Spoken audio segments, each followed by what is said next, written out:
Good evening, everyone, and welcome back to Perspectives with me, Nirmala Arunaslam. And we hope you've had a good break, just the same as us here. And we hope that everything's going all well for you in the new year. And we hope that 2022 brings us much better things. We know that everyone has been going through a lot of obstacles and struggles the past 2 years.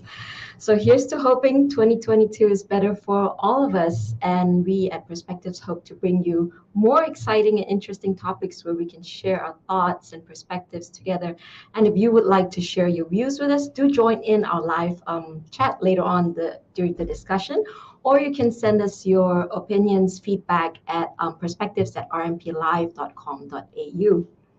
And just for your information, Perspectives will be shifting to a fortnightly session. Previously, we were doing it weekly, but for 2022, we will be doing it fortnightly. And we hope that, with the many interesting discussions that we'll be bringing to you, you will be joining us every time and sharing your thoughts and views.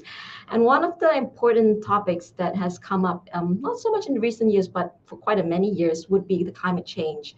Climate change is such a critical issue these days and has been for some time now. But in recent years, it has picked up more traction and has gotten more attention. People are actually starting to pay more attention to it. In Australia itself, it has become quite a critical situation since the beginning of the 21st century. If we look at it, Australia is just becoming hotter and hotter and becoming more prone to extreme heat, droughts, floods.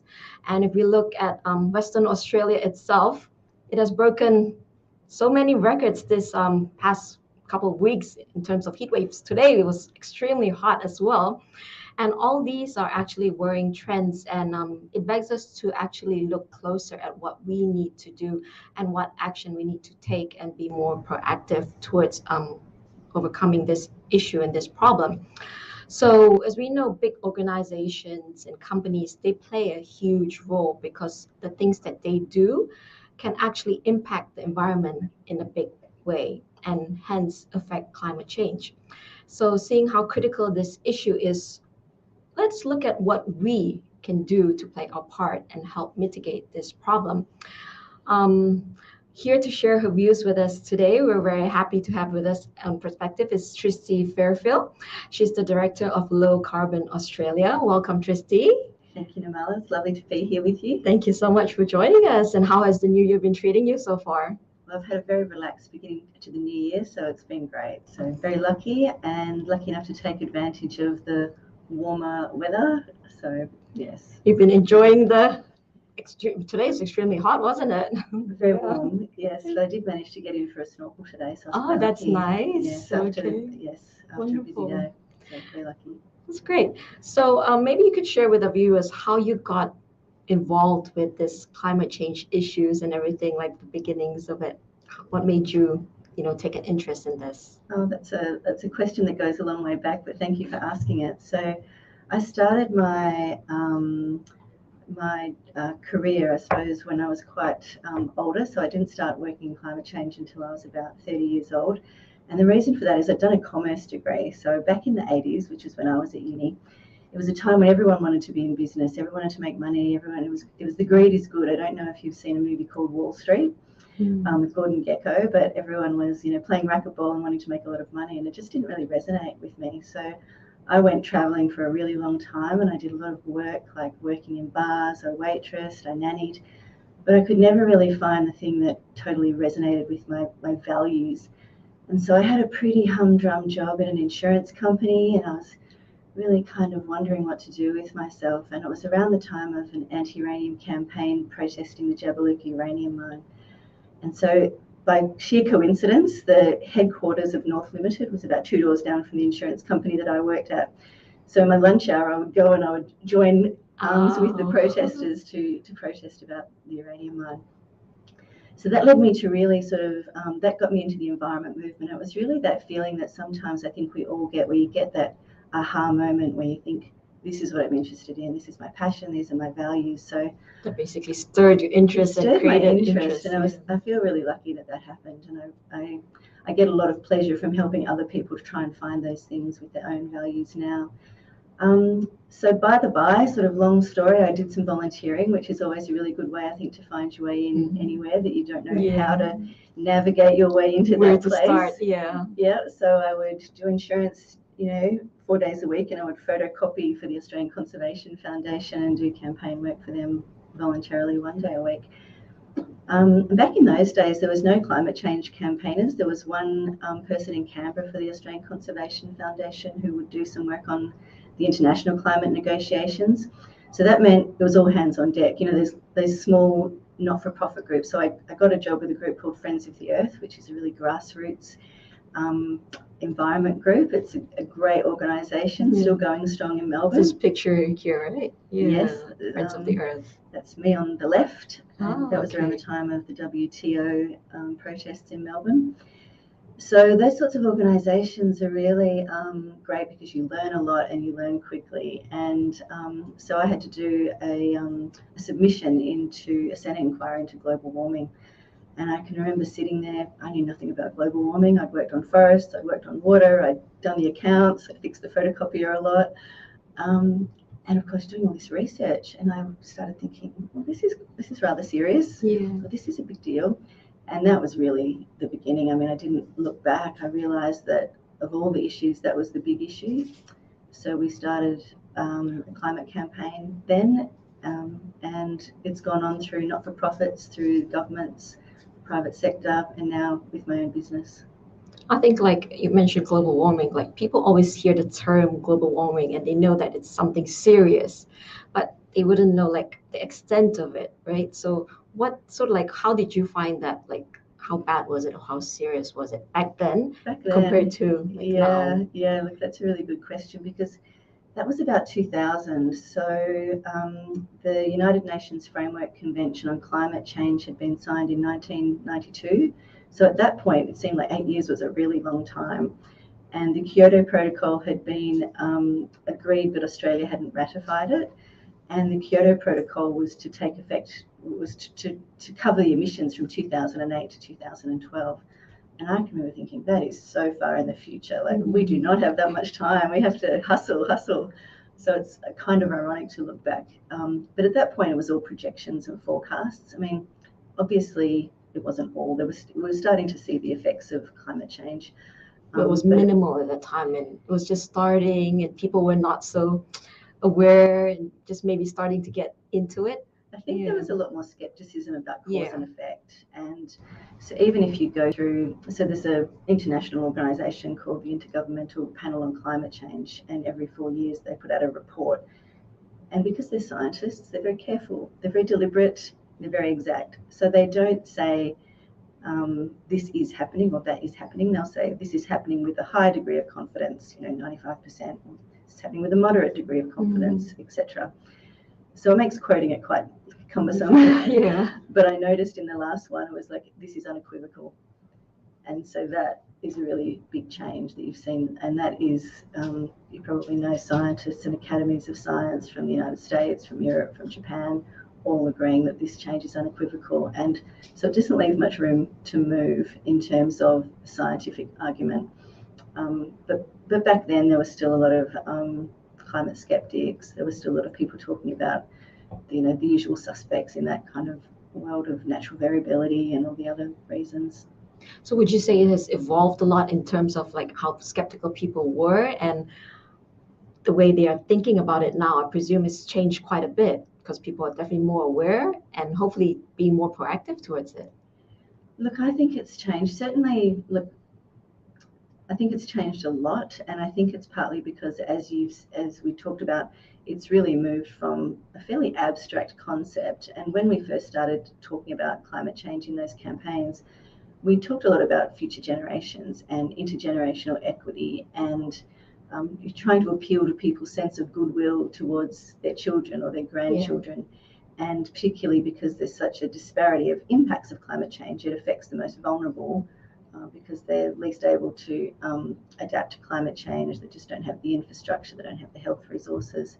So you're appealing to people's goodwill to do something for somebody else. And I think what's really changed is that every region, every person, whether they realise it or not, is being impacted by climate change every day. now, whether it's drying in the southwest or Western Australia, as you mentioned, floods or cyclones, in places that they haven't been before. And so it's become more certain in the science, and it's become more observable in its impacts, and it's become more personal. So I think people, right across from whether it's impacting, can you go to the beach or is it too hot? Are people getting affected by heat stroke, to the agricultural sector seeing the impacts on crops, and so there's much more, I think, incentive to act, and particularly when you look at that's under a warming of an average of 0.8 degrees since the beginning of the Industrial Revolution. I think that's from sort of 1850 type measurements, and the forecasts are anywhere between, we'd hope to get to 1.5 degrees maximum warming, but a lot of the forecasts will go up to 6 degrees. So Wow. the potential consequences of that really don't bear thinking about. Yeah, because it would affect a lot of things which people would never expect. Like, I mean, even now, lots of things are happening which people would never have foreseen happening if they thought about it 20 years ago. So would you say that public awareness is increasing as well? Look, public awareness is increasing and the media coverage is increasing. So that helps a lot, definitely. It helps a lot. Yeah. And I think obviously there's been all this other change that's happened, like, back in the day when we were doing campaigns, and it's probably started to change as I moved into government, but you're still sending out media releases and hoping that the newspaper would cover it. It's very different now. So you've got a lot more NGOs, there's a lot more coverage. I would say there's pretty much universal understanding. It's more that gap between it's happening, you've got these big multilateral intergovernmental organizations, you've got these big names sometimes involved, and I guess I can understand why people might kind of go, oh, yeah, what can I do about it? It's kind of under control, or it's not under control, and I can't influence that. And I think that's probably where we've still got some work to do right across the board. Yeah, because sometimes people think them being just one person, they might not be able to do much, but actually everyone can actually play their role in terms of this. And especially not only individuals, but companies and corporations as well. They have a big role to play towards this environmental issues. Look, I think now, it's, even though, COVID has obviously been an absolutely dreadful calamity, a terrible situation, but we have definitely seen that everyone can get on board when they need to, and that you can get strong messaging out and that you can get strong action out. And you're right, look, when we were preparing for this, obviously I think I explained on my journey of thinking about the role that individuals play. And in the early days, we did a lot of talks. It was before, so the Al Gore Inconvenient Truth came out in 2007.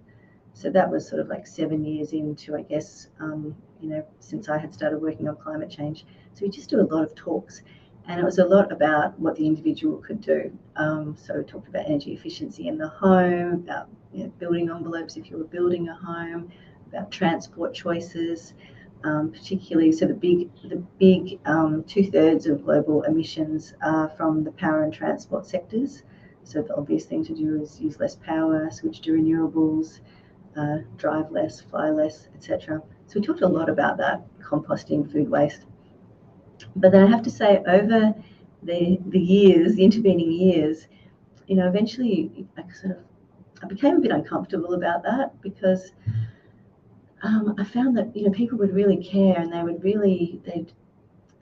be quite stressed. They kind of eco anxiety. They would try and do things, and I would see corporations kind of shoving the blame down to the individual, when you would look at the emissions of these big corporations and governments. Definitely has a vast effect, yeah. And you would think, oh, is that really fair to be? Especially when I had so I'm a single parent, so there's a lot of years of being really busy. It's not so much now, but had friends with kids, and basically just trying to get through the day, and try and say to those people, oh, in addition to all that, you should do this, this, and this. Meanwhile, pollution over here. I just started feeling really uncomfortable about it. Having said that, I've kind of come full circle now, and particularly because now as you said, companies are well aware of, what they can do, whether they are doing it or not. They're aware of the shift towards carbon neutral commitments or net zero greenhouse commitments. And I've sort of come around to seeing that people can have an influence in so many different ways because we all wear so many different hats. Yeah. And so, fortunately, I've come full circle, which is just as well, because I think we all have to come to that conclusion, because to stay online for 1.5 degrees global warming, we need to halve our emissions by 2030. So we really need to. That's not far off It's at all. 8 years. It's 8 years. Yeah. And even though Australia's target isn't anything like it needs to be, if we had a target that was consistent with what we need to achieve, we'd be talking about a 45% cut by 2030. So that's that's a lot really quickly. And so I feel like we all have to kind of dust ourselves off and figure out what we can do, what our part is. So in terms of, like you mentioned, the companies and corporations, I think there has been some shift where there are corporations who are starting to make the changes. Do you think it's coming more from themselves or because of the influence of the public who are putting pressure on them, saying, you have to do something because it's basically affecting everyone, whatever the things they are doing. So the consequences basically affects everyone. Yeah, that's a really good question. I think it depends on the sort of business. Big companies, big corporates, government, they've just got this really big, heavy inertia. They're so slow to change. And I've worked in a few of them, and I don't know why it is. Sometimes all the people can be gone and completely changed, and it's still. Is it because a lot of red tape or? Red tape, there's processes. There's just processes, systems, expectations. So at the big end, I think it's definitely more from consumer pressure, particularly investor pressure, and shareholder pressure. So campaigners, I think the real heroes in the awareness that has been raised and the change that we have seen, even though I don't think anyone would argue that it's been fast enough, is the scientists and campaigners.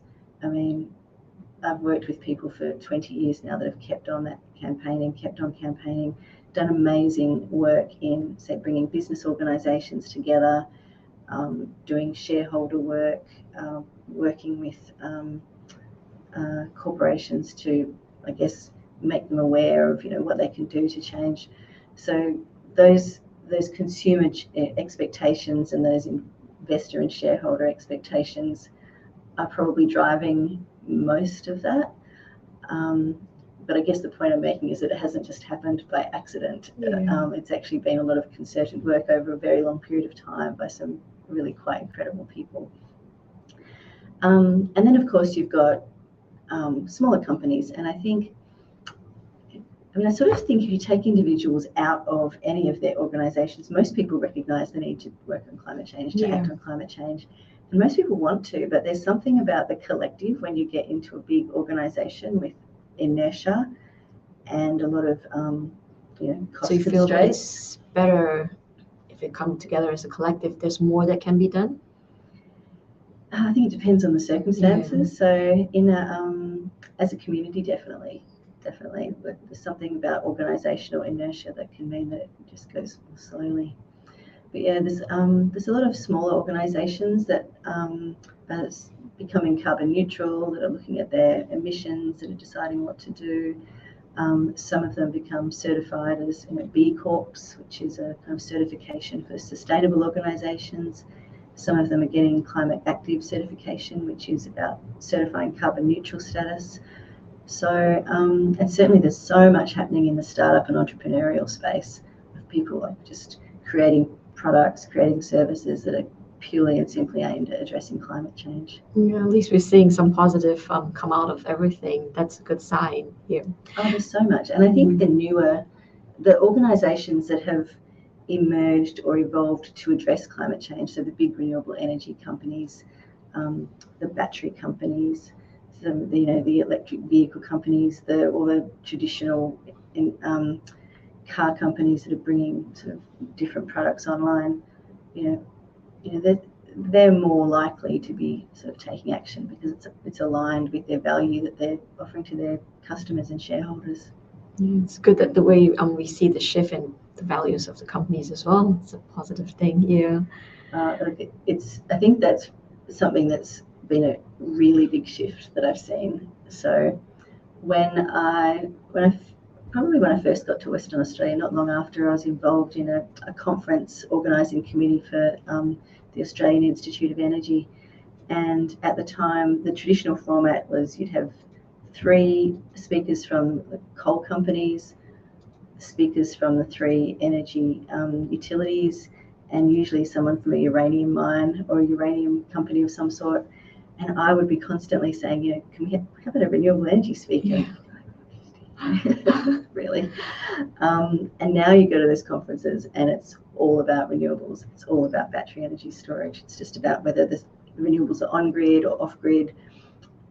So the shift in culture in the corporate world, I think, is quite significant. It's wonderful to see that. Yeah.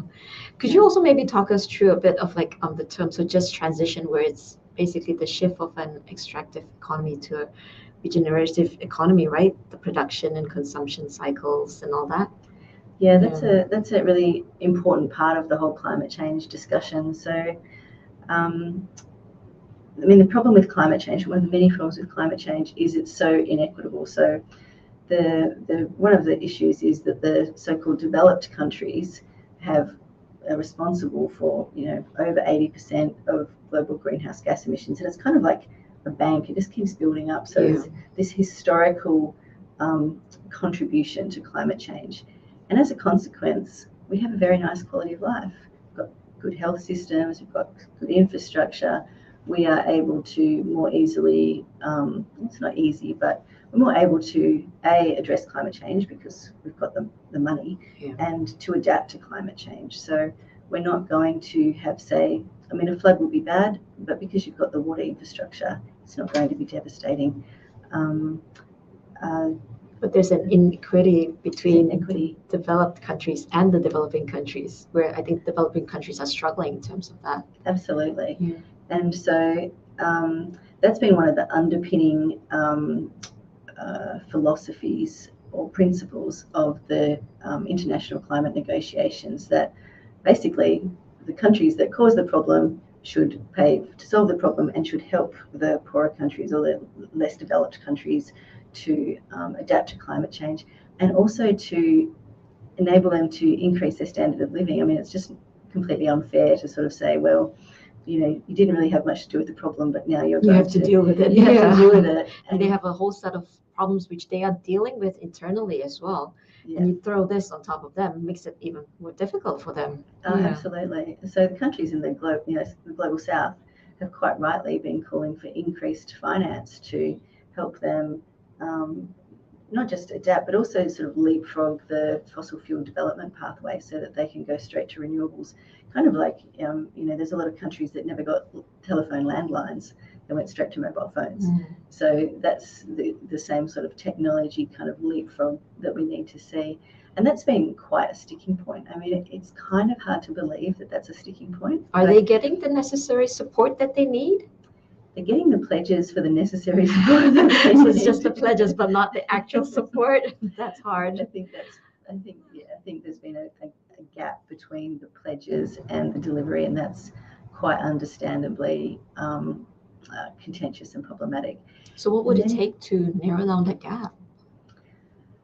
Well, it depends on the countries. There's the pledges that were agreed at COP26.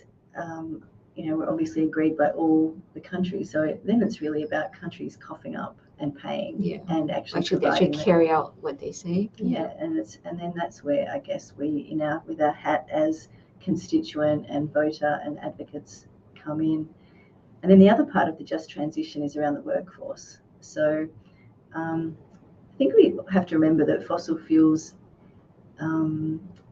they've done amazing things for us as people, as humans, and for society. They've enabled us to develop and to these incredible standards of living. And you've had some really committed people with really long-term jobs and communities that have grown up around that infrastructure and those resources. And so obviously there's going to be a big structural change to the economy there. And it's been a principle of the sort of the trade union movement, for 20 years.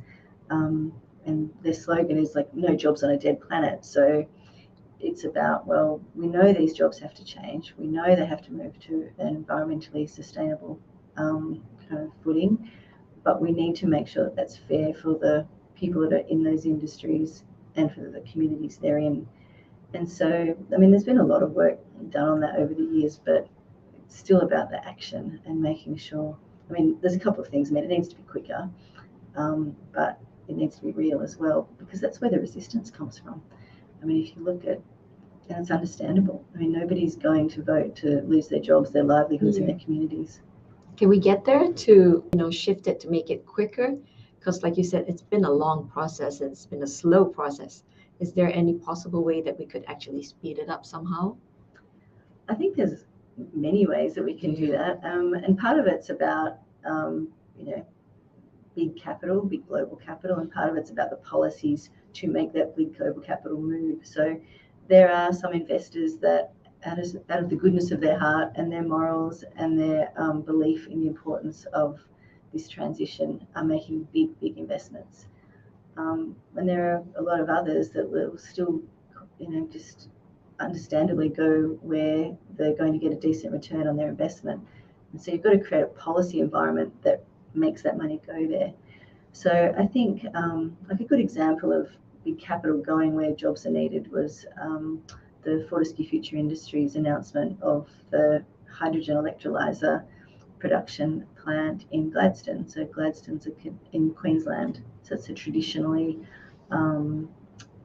fossil fuel based economy. Mm-hmm. And so you need those big investments to go, well, if you take those jobs, they can go to these jobs. And the Western Australian government is doing similar things in Collie. So they've got a Collie Future Fund. They're investing in companies to do similar types of sort of jobs that people can then see a future in their community. They're not going to lose that community. Mm-hmm. And that collaboration and cooperation between industry and governments is really, and the union movement, because a lot of these sectors are obviously unionised as well. And trade unions traditionally work by coverage, like who's covering that job. So you don't want that sort of stuff to get in the way either. It really needs to be worked through, really a collaborative thing. Yeah. So at least some people will be more open and receptive towards it. Yeah. I think so. And particularly, some people might think, oh, well, it's not for me, I'm not going to change jobs. But they can look to the generations behind them and know that they don't have to leave their community, or that they've got prospects in that area. And, that's really important to everyone. Like, I think across the board, we care about our kids' futures, and we want them to have a safe climate, but we also want them to have an income and a safe economic position as well. It's a very fine balance which we need to find to have everything, stabilized here. Look, it's true, but we probably make it in some ways more complicated than it needs to be. That it actually is, yeah. Like, I mean, the fundamental economic problem is that we pollute the atmosphere for free. So from an economic point of view, it's an externality, it's a market failure. Mm-hmm. If you had to pay to pollute, then everything would fall into line, because then the carbon intensive goods and services would become more expensive, and the carbon free goods and services would become more attractive to buy. And what do you know, we'd all buy those ones.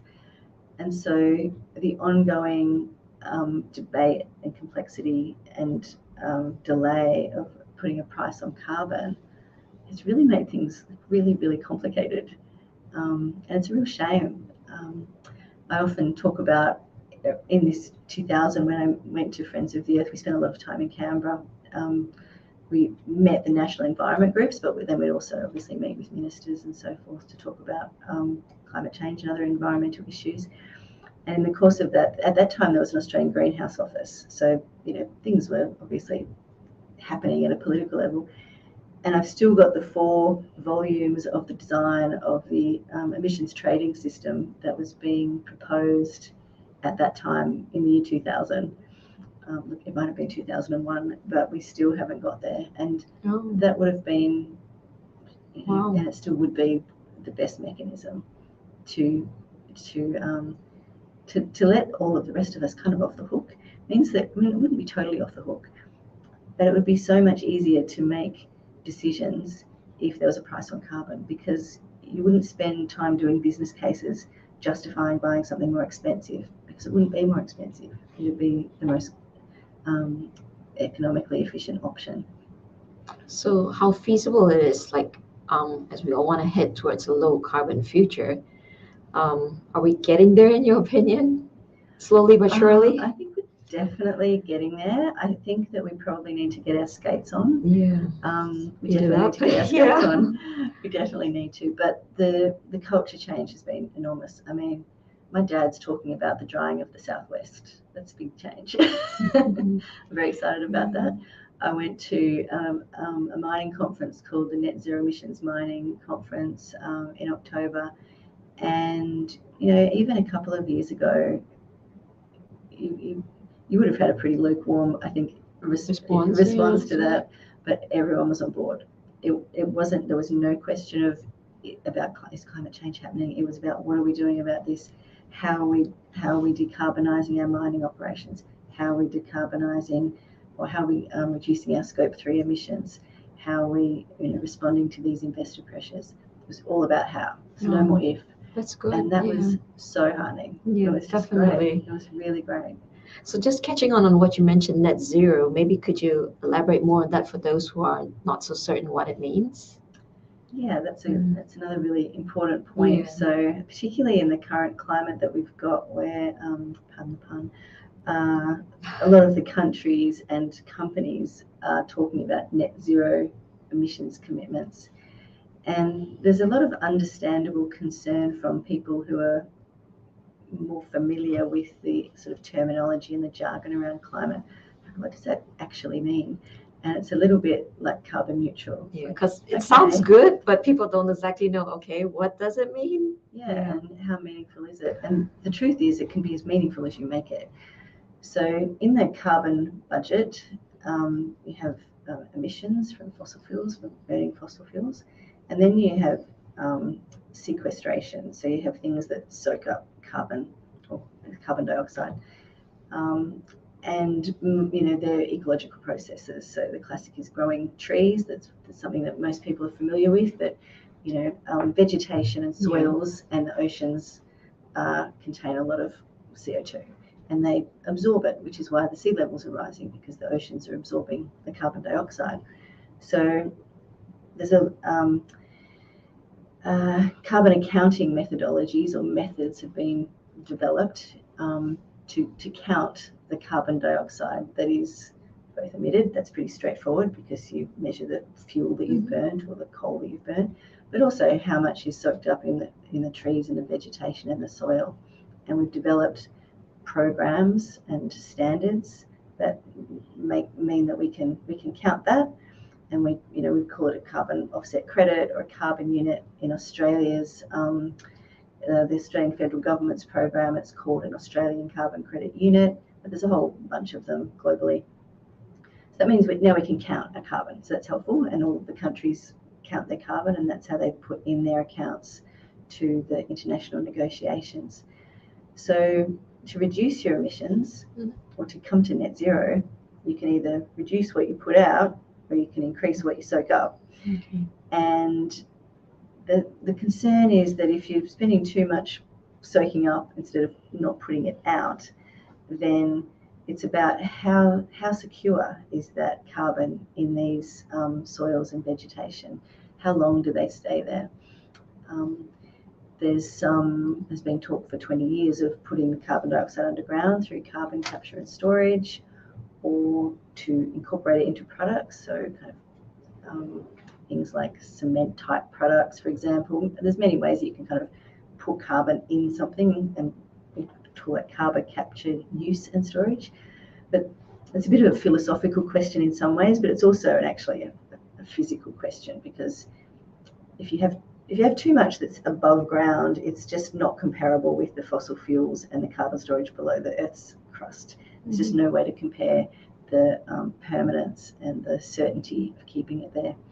So if you say that, Nirmala is going to be net zero, you might keep flying around the world, driving your car, chucking your food in the bin, leave the aircon open, and then you've gone by you might go and plant a bunch of trees. But if the trees burn down, where are we there? But I'm certainly not skeptical about carbon neutral on the whole. I think it's really important. Those commitments are important. Carbon neutral certification is a really important commitment that companies, organisations, services can show. But we do need to be aware of what we're offsetting when and how much. We really need to focus on reducing those emissions wherever possible. Absolutely, if it's possible to reduce them and to stop them and to not emit them, that's got to be plan A. And then we should be using the offsets for what you absolutely cannot yet get rid of. And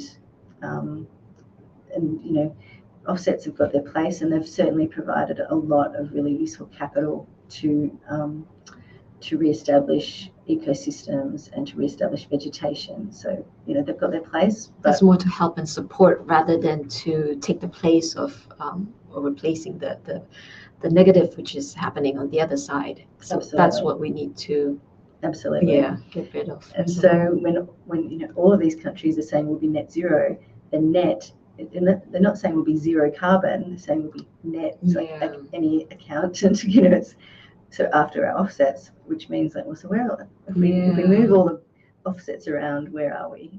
And at the moment, the commitments to 2030 are showing that we are the 151 countries that went to the climate meeting in Glasgow towards the end of last year. Their commitments together would get us to 2.5 degrees warming, and we need to stay under 1.5. So there's still some ways to go. That's right. Wow. So, based on everything that you've explained, how do you see this addressing the climate change? How does it fit in with the other environmental objectives or the Sustainable Development Goals? Yeah, thank you for asking that. So I think we've quite rightly, the SDGs, obviously there's 17 SDGs that the United Nations has identified and committed to, and climate change is a very pressing, urgent issue, but we can't address it just in isolation. I mean, we can't see it just as one problem. Yeah, it has to be hand in hand with everything else. Exactly.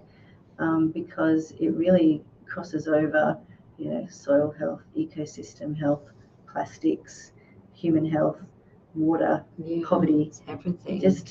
I'm not saying they're the SDGs, but this whole ecosystem, and at its core, it's really about accepting that we live within the natural bounds of the planet. And I think that's something we really rail against, and we've really lost connection to nature. So we've lost that sense that we are just part of the ecosystem.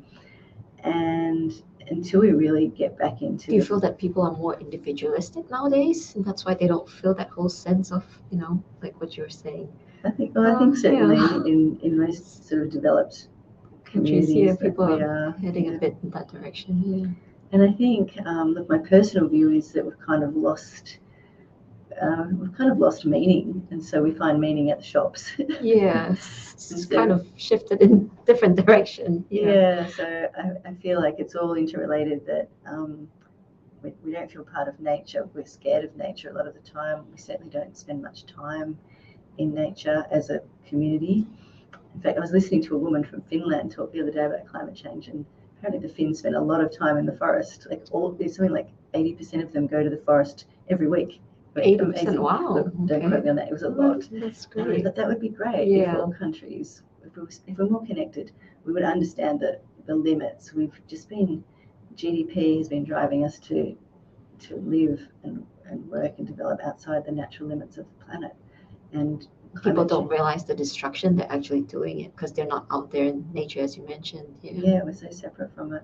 So, that gets me back to your question, is climate change is important, but we have to see it as part of the circular economy, the circular economy sort of lexicon is growing as well, that we need to still be recycling. We need to still be making sure that we are energy efficient. We can't just keep building renewables and renewables and renewables.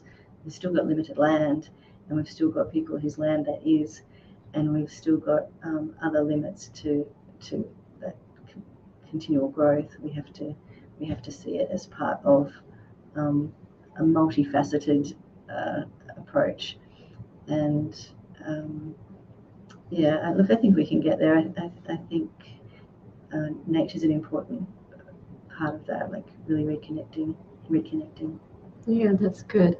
And so, I mean, just for like the audience's understanding, or maybe some of them would like to know what they can individually do, because I think a lot of people, like me, I want to do something, I want to be a part of it, I want to do the right thing for the environment, but a lot of people probably don't know what they can actually do. Yeah, and I'm so glad that we're back to that question, because finally I feel like I can sort of confidently say, yeah, it's totally worth it. You can do it. And that's what we want to motivate people to do. That's right. I think, and the thing that I've really come to realize, like, when I will sort of directly answer the question, but there's a couple of things. One is I used to sort of I didn't fully appreciate how just influential we can be just by doing something. So I would kind of think, oh, I feel bad telling, poor Lisa Marie's struggling to get to work without avocado in her hair from her toddler. You don't want to put pressure on these people, but actually, if we just take whatever actions we can, other people see that and they're going to go, oh, I can do that. Oh, that's a good idea. And I think we also have to understand and accept that I saw a book, it's called We're All Climate Hypocrites Now. And I think it's great. We can't go, oh, well, you're composting, but you're driving to work. What's the point? Just by the nature of the way that society's set up, we are all climate hypocrites. We cannot help it. It's so hard to do the right thing in so many ways, but we just have to do whatever that we can. Yeah. And can't do everything, but at least we do something. Exactly. Yeah. And for some of us, it's easier to catch, say, the train to work or to cycle to the shops. Some of us will just be like driving, but you might be able to compost or switch to renewable energy or put solar panels on your roof. Mm-hmm. So, and the other thing so the power of the influence on each other in our communities, I guess, has grown on me. And then there's a US atmospheric scientist called Catherine Hayhoe, who's had a really big book recently, and I can't remember the name, but you can look it up. Someone may be able to tell us. And she really talks about the importance and the power of just talking about climate change. And she quoted some statistics from the US, which was 70% of people reported being concerned about climate change, but almost no one, when asked, had spoken about it within the previous week or 2 weeks. Have you had a conversation about climate change with anyone? And so people are just thinking it, but they're not actually voicing it out. Yeah, that's right. And not kind of going, oh, could we do that? Could we just maybe have more discussions about it? Yeah. And her big takeaway, and she's got a big following, she's had a lot of exposure, was just start talking about it. And I kind of went, you know what, that's something we can all do. It's something we can all do, and that's okay. If that's it, then go out and have a conversation. But in terms of really practical things, the big one I like to talk about, because I do think a lot of action is around money. Money makes the world go round. Follow the money, is about superannuation. So we're not all big global we're not all Mike Cannon's Brooks, throwing our gazillions at big solar farms. But most people have got some superannuation, and you can put that superannuation in super funds that don't invest in fossil fuels. And that is a really big, powerful thing that people can do. And it's so easy to change your super. You get on the form and you send it off to the new company, and they do the rest, like changing your phone over or something. And then it really depends on your lifestyle and what hat you're wearing. In the house, you can tick a box at Synergy and move to green power. I should say that a lot of that green power will be in the eastern states, just by the way that the power system's structured here. But we do have a growing amount of renewables in the southwest of WA. Just simple things like driving less. So as I said, power and transport are the big issues. People talk a lot about eating less meat, and globally, beef cattle production and agriculture does, well, animal production does create a lot of greenhouse emissions. And I think it's good to be prudent about meat consumption. But I also know that there's so many farmers doing so much work to reduce their emissions. Cattle farmers, sheep farmers, wheat farmers, they're all trying to reduce their emissions. So I feel a bit uncomfortable saying, don't support that person's product. I think you need to be prudent about where your product comes from, what they're doing, and feedlots, really high intensity, but shades of grey in some things. Composting food scraps so they don't just go to landfill, reducing landfill. All of those. I think our power is as consumers making choices that are low carbon miles and carbon neutral certified if you can, or just asking a question. And our power is as investors, which is our superannuation. But then we've all got so many other hats. So we go to work and there's so much opportunity just to ask about this, the supply chain of your products. And so you can talk about it at the workplace, at the company itself. Yeah, and I've had so many different jobs, and there hasn't been any workplace that there wasn't opportunity to probably have a conversation. And it is actually quite difficult to have a conversation. Yeah.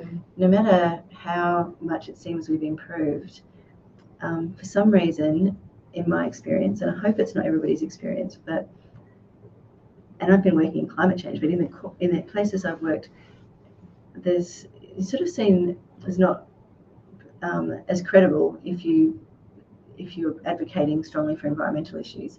And I call it the green ceiling. Like, you're not really going to get too far if you're really caring a lot about the environment, because some people think, and I hope it's an older generation, that means you're not commercially astute, and it means you're not